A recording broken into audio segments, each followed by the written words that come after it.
I interviewed many people who lived both in Chicago and in Boston and took the notes and also did my own research and came up with the script of this video. This is Nune, Boston Area Homes. I am a real estate agent with Compass in the Boston area, so I would love you to choose Boston, but I will try to be as objective as possible and give you some information about both cities so that hopefully I can help you make up your mind if you're choosing between those two cities. For people coming from Chicago, Boston feels like a big town. Really, most of it is very suburban. And you don't have those big skyscrapers that Chicago has.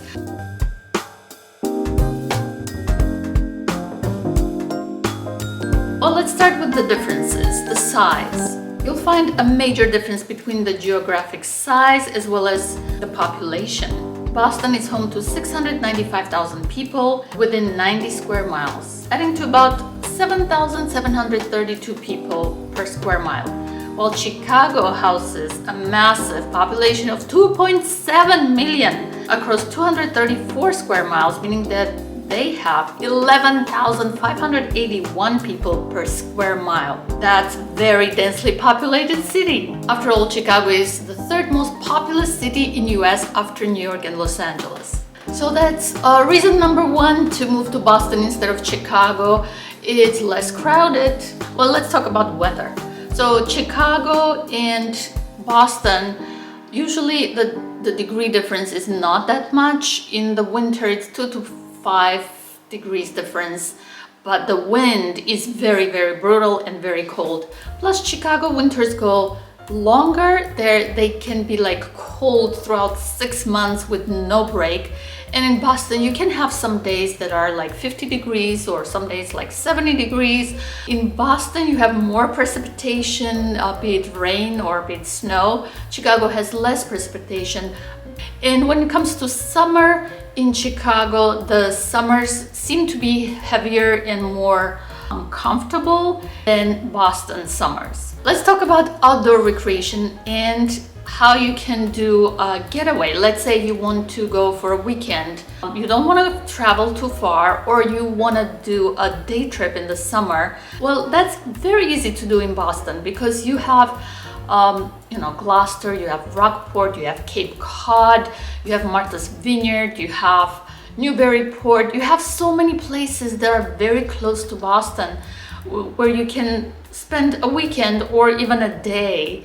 But if you want to do that in Chicago, when you get out of Chicago, there's nothing much to do, I was told by the people that I interviewed.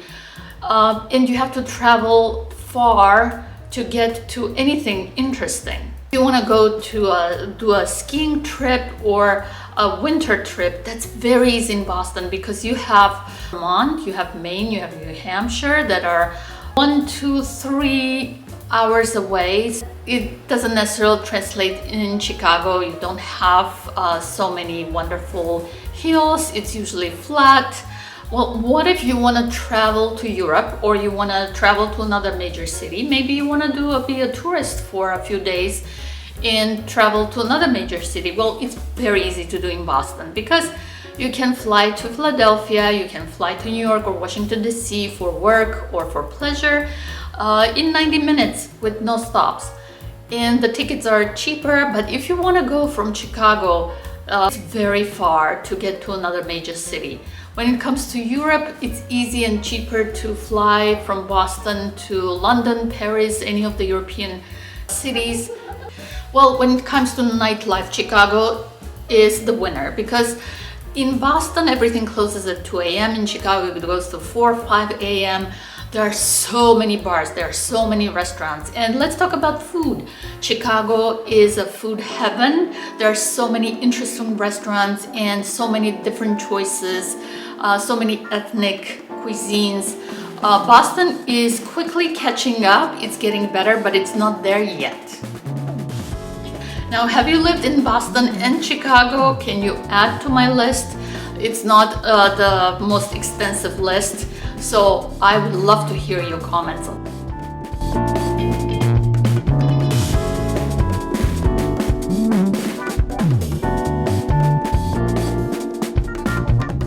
next point is Chicago is much cheaper. So it comes from housing is cheaper. Well, look at the prices of renting and the prices of buying a house. There's a huge difference. So it's much more affordable to buy in Chicago than it is in Boston. And according to nerdwallet.com, the cost of living in Chicago is 19% lower than Boston. For public transportation, my interviewers say that CTA is much better than the Boston MBTA. When it comes to jobs, both cities have lots of opportunities. Both cities have Fortune 500 companies. You might have better luck finding work in Boston if you are in a tech industry or healthcare or biotech. Boston is a huge hub for biotech. Walking in Boston is much easier. You can almost walk a lot of places. I wouldn't say everywhere, but to a lot of places. In Chicago, it's so spread out. It's so huge. Walking is difficult. But what about driving? Well, expect to be in traffic for a long time. Boston is home to the top-rated schools, of course. Massachusetts is famous for its education. If your kid is in elementary school or college, doesn't matter. The top 50 colleges in US, Boston colleges are part of the top 50 every year. Chicago's taxes are pretty high. It's the fourth in the country, but that is offset by the lower cost of housing and utilities.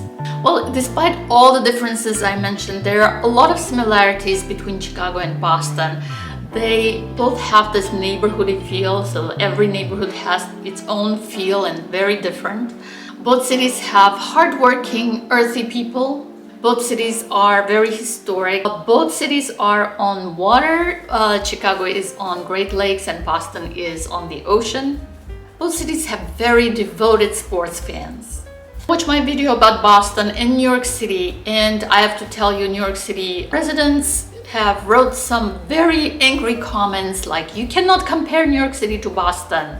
I would love to hear your opinion on things. What do you think? Can I compare Boston and Chicago? Thanks for watching.